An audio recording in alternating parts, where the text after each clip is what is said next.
जैसा कि आप सभी लोग जानते हैं कि लाइफ में सबसे बड़ा महत्व रखता है समय। अब ये समय क्या है? समय का कहने का मतलब होता है बच्चों की इंसान के जीवन की एकमात्र इकाई होती है जिसे हम समय के नाम से जानते हैं।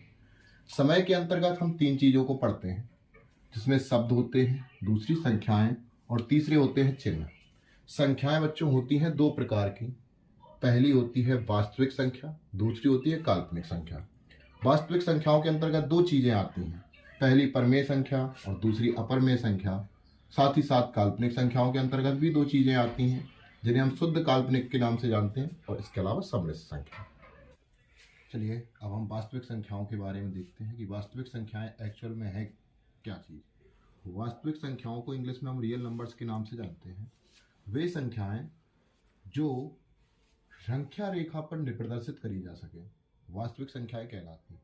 देखिए, संख्या रेखा पर प्रदर्शित करने का मतलब क्या होता है? जो हमारे नंबर लाइन होती है वह ऋण अनंत से लेकर धन अनंत की तक जाती है। यहाँ पर माइनस इनफाइनाइट से लेकर प्लस इनफाइनाइट तक। उसके बीच में जो सेंटर पे पॉइंट पड़ता है उसको हम जीरो नाम से जानते हैं। जीरो के इस तरफ जितने भी अंक आते हैं वो ऋणात्मक होते हैं, तथा जीरो के उस तरफ जितने भी अंक जाते हैं वो धनात्मक होते हैं।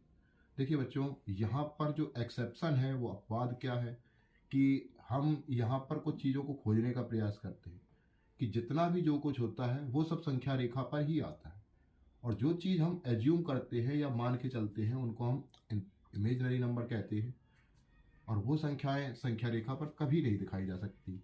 तो यहाँ पर जैसे कि मैंने दिखाया है कि जीरो और -1 के जस्ट बीच में एक पॉइंट पड़ रहा है जिसे हम -हाफ बोल रहे हैं या 1/2 बोल रहे हैं। तो उसको हमने अगर डेसिमल में लिखना चाहा तो माइनस का 0.5 लिखा।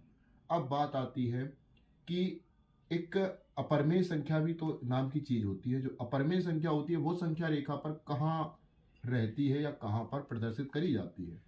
देखिए, संख्या रेखा का वैसे तो जो अस्तित्व है वो बहुत ही विशाल है, लेकिन फिर भी हम यहाँ पर दिखाने का प्रयास कर रहे हैं कि यहाँ पर जैसे कि 0 से 1 तक, और यहाँ पर जितना 0 से 1 तक डिस्टेंस है उतनी ही 0 से यहाँ तक डिस्टेंस है।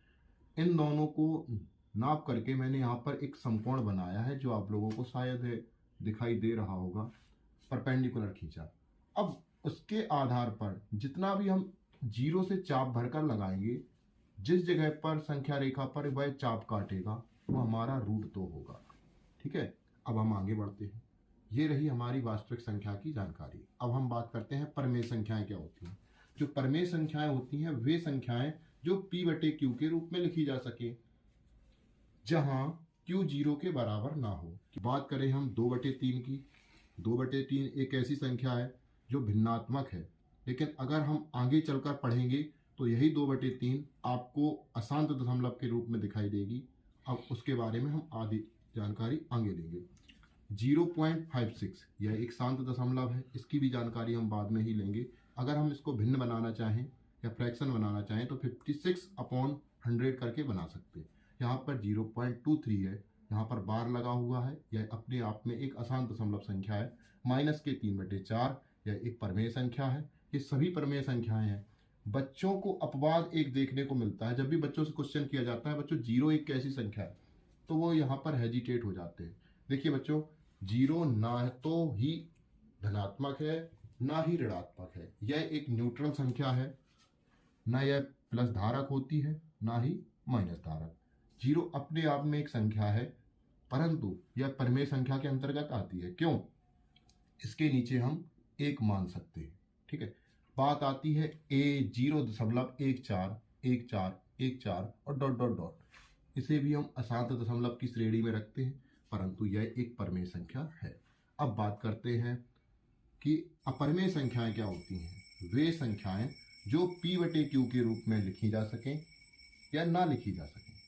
देखिए, वे संख्याएं जो p/q के रूप में ना लिखी जा सके वह क्या कहलाएंगी? अपरमेय संख्याएं। तो अपरमेय संख्याओं के अंतर्गत कौन कौन सी चीजें आती हैं? देखिए बच्चों, यहाँ पर मैंने एक √2 का मान लिख रखा है, 1.4142, और डॉट डॉट डॉट लगा दिया है। इसके बाद मैंने √3 लिख रखा है, 2√3 लिख रखा है। इसके बाद में 1.01 001 0001, यहाँ पर कोई भी एक सिक्वेंस बनता दिखाई नहीं दे रहा है, तो इन संख्याओं को हम क्या बोलते हैं? अपरमेय संख्याएं। अब जो एक चीज हमें देखने को मिली वो है पाई। देखिए यहाँ पर सबसे बड़ा अपवाद बच्चों यही पाई पर देखने को मिलता है। पाई एक अपरिमेय संख्या है, बल्कि उसके जो मान होते हैं उनको हम परिमेय मानते हैं, जैसे कि 3.14 और 22/7। यह क्यों परिमेय माने जाते हैं या पाई क्यों अपरिमेय मानी जाती है? क्योंकि बच्चों यहाँ पर हमने बहुत पहले पढ़ाया गया था कि पाई का मान 22/7 होता है, और साथ ही साथ ये बताया गया था कि पाई का मान एक और होता है जिसे हम 3.14 के नाम से जानते हैं।